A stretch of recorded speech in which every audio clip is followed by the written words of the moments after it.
नाम राधा शर्मा है। मैं जिला अध्यक्ष आशा एकता संघ बमनी ब्लॉक से हूँ, जिला मंडला।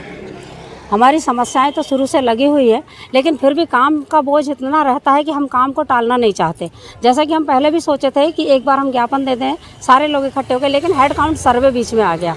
तो हम सर्वे करने के कारण हमने पहले अपने काम को प्राथमिकता दी, और हम सभी बहनें हमेशा अपने काम को पहली प्राथमिकता देते हैं, उसके बाद अपनी मांगों पर जाते हैं। लेकिन अभी इतना ज़्यादा हो गया कि हमारा वेतन कुछ महीनों से क्या वर्षों से कटौती की जा रही थी। कहीं सॉफ्टवेयर में दिक्कत है, तो कभी आईडी नहीं बनी, कभी कुछ नहीं हुआ, ऐसा कहकर हमें टाल दिया जाता है। हमें पूरा वेतन नहीं दिया है। वेतन तो मिलता ही नहीं है, जो हमें भुगतान मिलता है, इंसेंटिव मिलता है, वो हमें पूरा नहीं दिया जाता। तो उस कारण से सभी बहनें परेशान हैं। और अभी की बात करें तो मोहगांव ब्लॉक में दिसंबर, जनवरी, फरवरी का कोई इंसेंटिव राशि नहीं आई। अभी पिछले मंगलवार 15 दिन पहले हमने जन सुनवाई में एक लेटर दिया था, उसके बाद शायद यहाँ से बात गई होगी, तब मोहगांव ब्लॉक में राज्य स्तरीय पैसा कुछ आया है रूटीन का, बाकी कोई भुगतान राशि नहीं आई। तो इससे हमारी बहनें इतनी ज़्यादा परेशान हैं कि जो बहनें घर चलाती हैं, साइड काम भी नहीं कर सकती। इनकी थोड़ी बहुत खेती बाड़ी भी है, और ज़्यादातर हमारे ज़िले में एसटी बहनें ज़्यादा हैं, तो वो दूसरा काम कुछ कर नहीं सकती। कम पढ़ाई लिखाई होने के कारण आशा का काम में इतना बोझ डाल दिया कि वो अदर काम नहीं कर सकते, अपनी खेती बाड़ी भी नहीं देख पाती।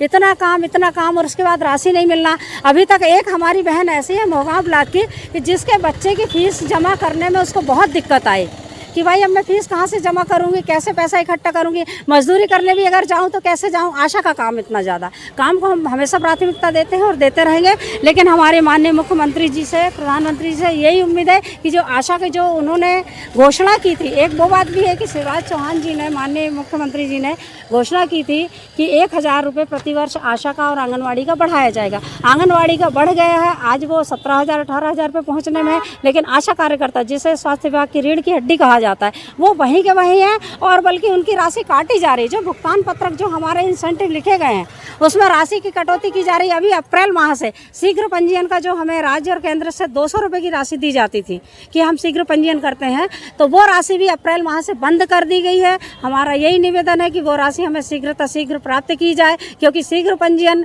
ही हम समय पर नहीं करेंगे तो महिला को फॉलिक एसिड और पूरी जाँच कैसे कर पाएंगे। नाम श्रीमती कमलेश ठाकुर है, आशा एकता संगठन की कार्यकारिणी अध्यक्ष हूँ।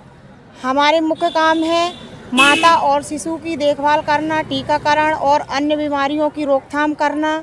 इसके अलावा हमसे अन्य काम करवाए जाते हैं कि जो डिजिटल रहते हैं। डिजिटल काम ना हमें मोबाइल दिया गया है, ना कि हम लोग को उसका कोई रिचार्ज वाउचर दिया जाता है कि हम आशा अगर मोबाइल से काम करें तो रिचार्ज करवा सकें। इसके रहते अन्य हमारी जो आशा बहनें हैं, किसी के पास एंड्रॉयड मोबाइल नहीं है, तो वो हम काम कर नहीं पाती, और हमको जो किसी विभाग से काम नहीं बनता है, वो काम सारे आशा को दे दिए जाते हैं। यहाँ तक कि जो प्राइवेट संस्था वाले रहते हैं, सभी आंगनवाड़ी में आ जाते हैं और आशा से अपना रिकॉर्ड मांग के वो काम पूरा कर लेते हैं। उसका हमें आशा को कोई भी भुगतान नहीं दिया जाता। जो आशा काम नहीं कर पाती उनको दबाव दिया जाता है।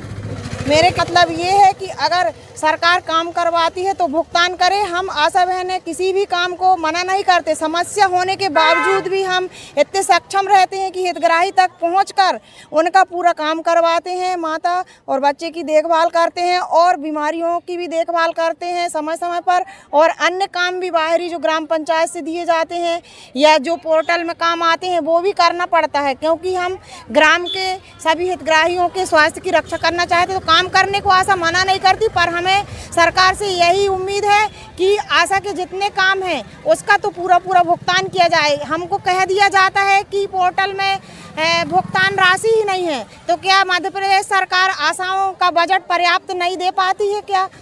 वहाँ से ऊपर से बोलते हैं कि बजट है, पर जिले से नहीं हो पाता है। तो हमें इसका मैटर समझ में नहीं आता है कि कहाँ से हमारा आके और कहाँ रुक जाता है और कहाँ वो पैसा खत्म हो जाता है, आशा तक पहुँच ही नहीं पाता है हमारे काम का पैसा।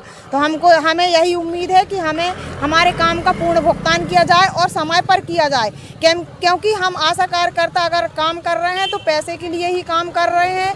हमारी कुछ बहनें ऐसी हैं जिनका परिवार उसी से चलता है, तो हम 2-2 4-4 महीने जब भुगतान नहीं होगा तो फिर हम अपना परिवार चलाने में सक्षम नहीं रह पाते हैं और कई आशाओं की मानसिकता भी बिगड़ जाती है कि पैसा नहीं मिल रहा, हम कैसे काम करें। क्योंकि अगर एक डिलीवरी केस लेके जाते हैं तो एक बार उसको एडमिट कराने जाएं, फिर देखने जाएं, फिर बच्चे को टीका लगवाने जाएं, फिर छुट्टी कराने जाएं। दूर से हमारी बहनें आती हैं, उसी में जो हमें 300 रुपये दिया जाता है वो तो उसी में खर्च हो जाता है। इसीलिए उम्मीद है कि हमारा कटौती ना किया जाए, समय पर भुगतान किया जाए। हमें हड़ताल करने की आवश्यकता नहीं पड़ेगी अगर हमारा ऊपर से विधिवत भुगतान किया जाएगा तो।